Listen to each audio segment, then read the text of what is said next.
Shaggy, Eh? is there any other thing you want to share with Big Brother? Nothing, I don talk finish. May I dey go? No, it's your diary session.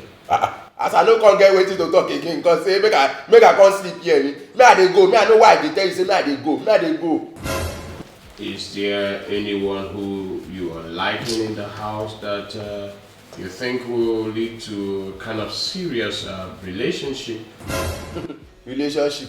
So as I dey like this, I tell you say I no get girlfriend.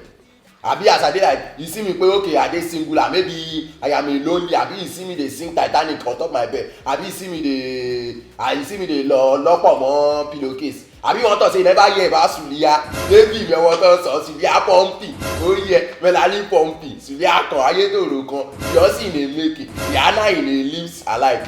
You wan say you never hear of Suliya? E be like something. See, make I dey go. Me I tell you, I know why I say make I dey go. Make I just dey go jeje now.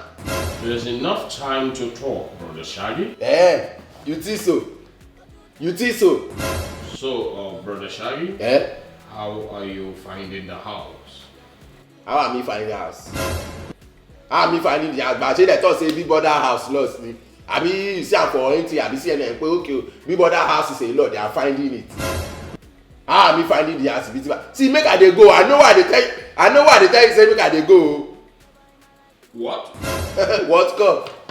What can find? Tell me I tell you say make I dey go, you no hear. Now light don go, you dey say what?